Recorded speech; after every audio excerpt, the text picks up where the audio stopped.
The Super Bowl doesn't signal the end of the football season. We are going to be having football right here in Atlantic City.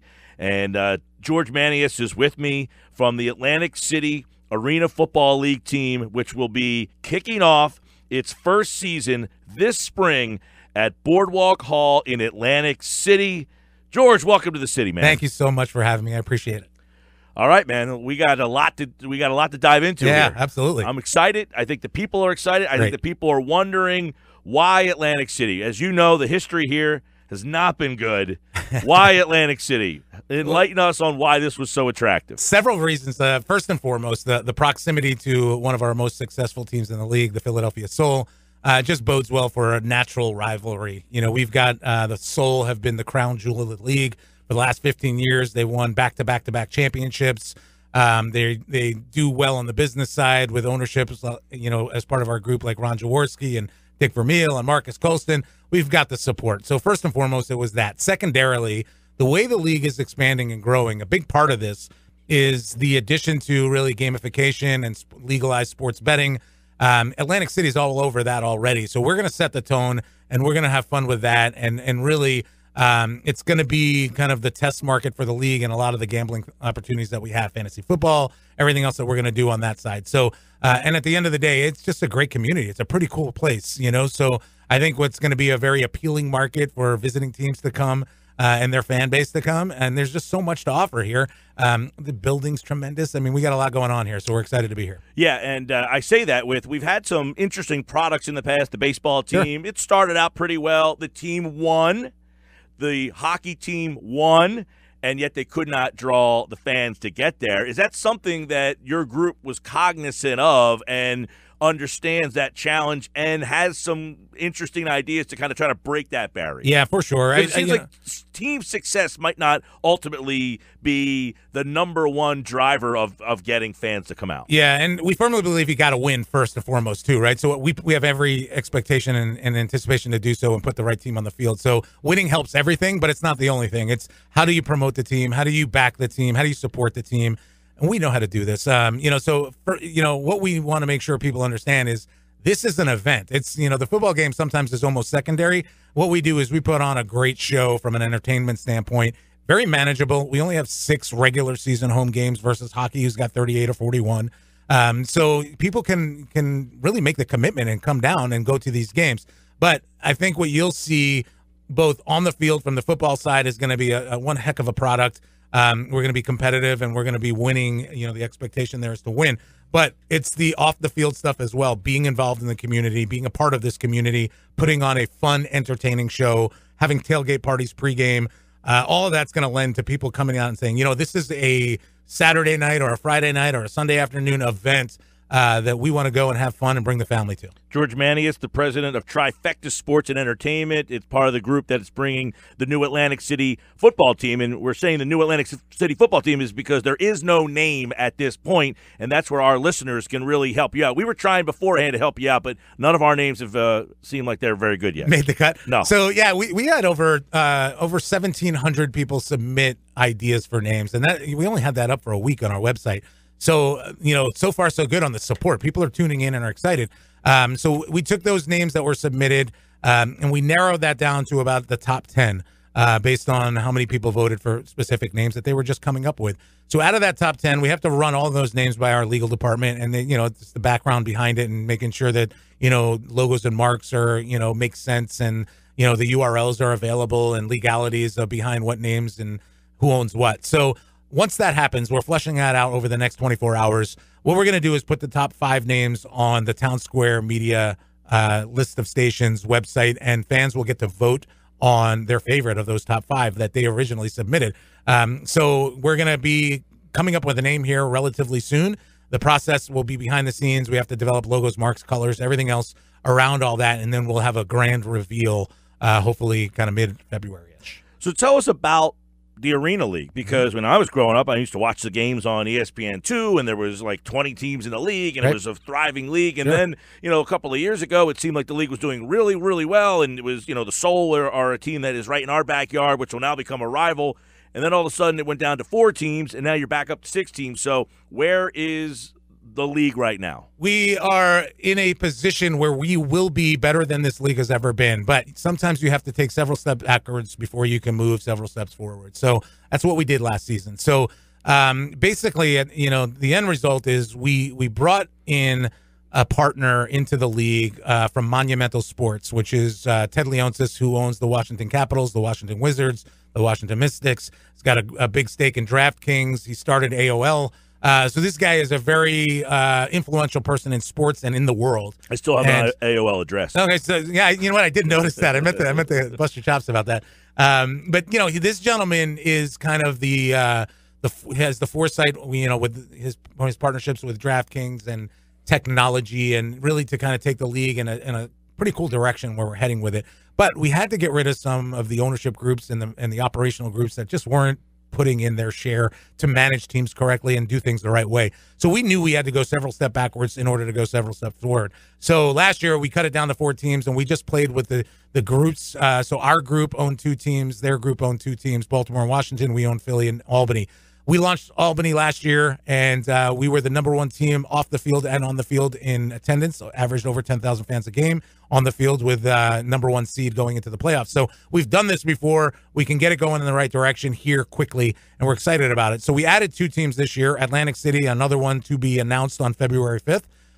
We feel we're going to go to 10 teams next year with the direction that we're going. The goal is to get it to 20 teams. When we had the likes of Jerry Jones as an owner, Bon Jovi as an owner, John Elway as an owner, those guys have moved on to their own projects in their own world, opening new stadiums and getting their football teams to where they need to be on the outdoor game. But that's our plan now. Is we have a solid plan. We moved the league offices to Philadelphia, put in a new commissioner, a new president of the league.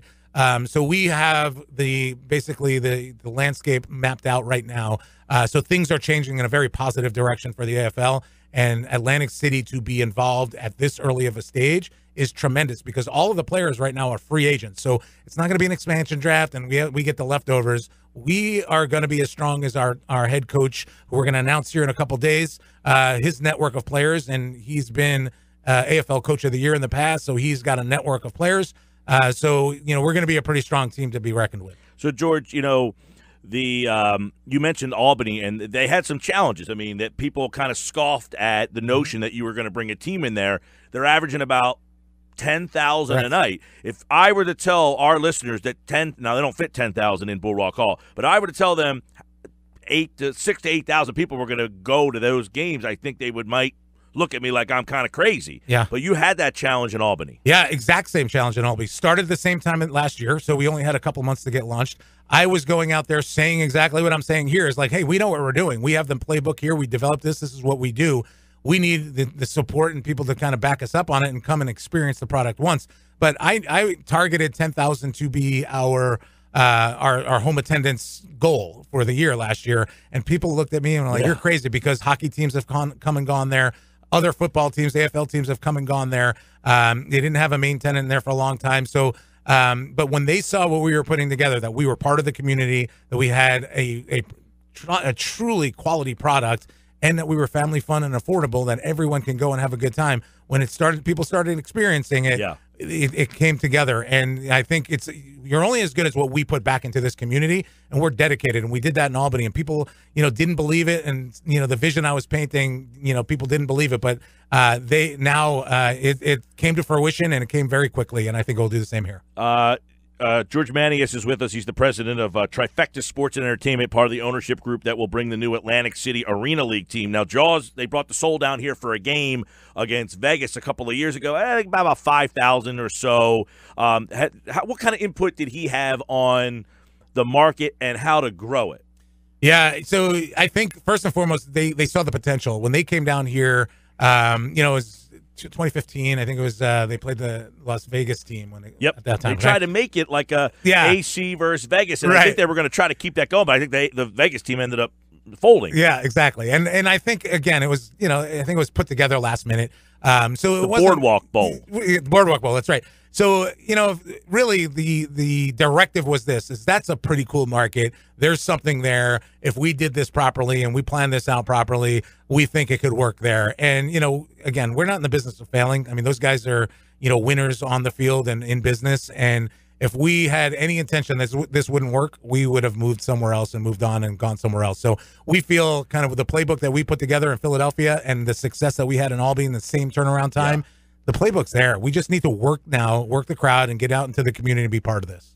So if you have the forum now to talk to the community members, what kind of things do you hope to do to include businesses and get the team involved and integrate it to? It's a unique area where you might live in Summers Point, which is 10 minutes from Absecon, but might not have been in Absecon for 10 years. Right.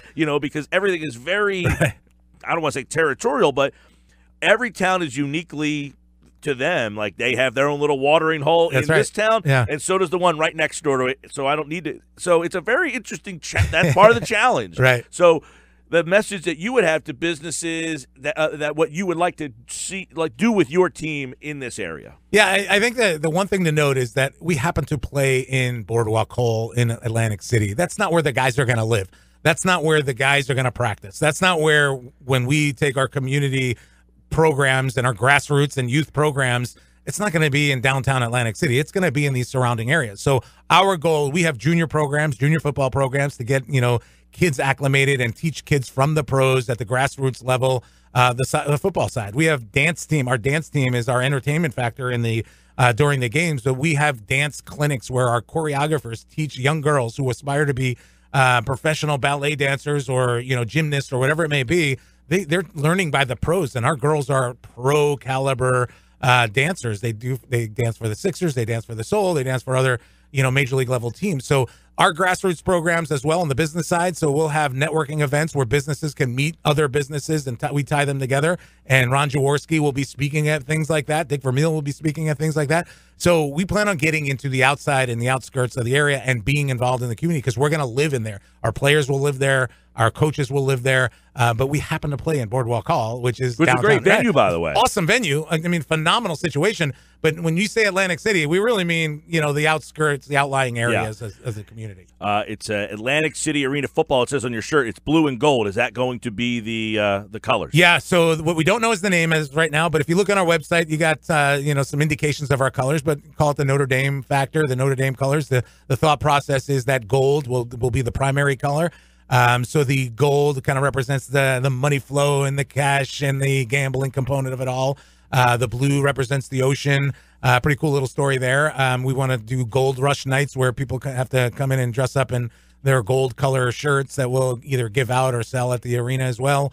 So we'll have fun with it, but it's a pretty cool color combination. We're designing uniforms as we speak as much as we can without knowing the name. Begins, do you have a start date? Sometime in April? Yeah, late April. April 27th is roughly that weekend is opening weekend for the AFL as a whole. We're not sure if we're going to be on the road or at home at this stage. That schedule will come out probably late next week.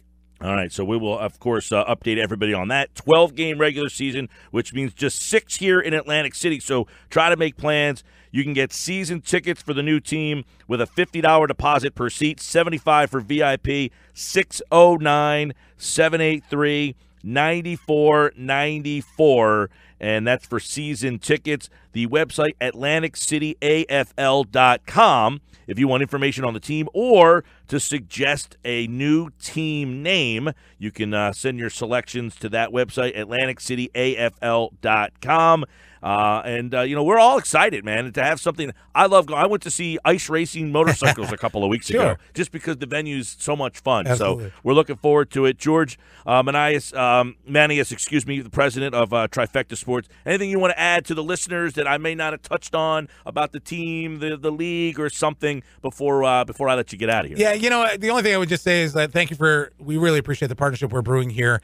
And I just want the fans to give it a shot. Don't say you don't like arena football if you have never experienced it or tried it. I think people will be pleasantly surprised on the product that we're going to put on the field. It is family fun oriented. You still got your tailgate mentality as well. On top of that, we'll have family sections, kids sections. The cheapest ticket is $10. So, there's no excuse not to give it a shot. This is your professional team. We've gone, and come out here and we're just asking for the support and just give it a shot because I think what people will be pleasantly surprised on what we're going to do in the community, the involvement we're going to have in the community. But we want to be long-term here, but we need everyone's support. All right. We will, of course, have updates. Check out 973ESPN.com. As updates happen, we will bring them to you. We'll have more news on the team as well, as you talked about new head coach going to be named. And as players start to get involved with the team, we'll have all the updates on our website. George, it's great to see you again, man. Thank you. Good to see you.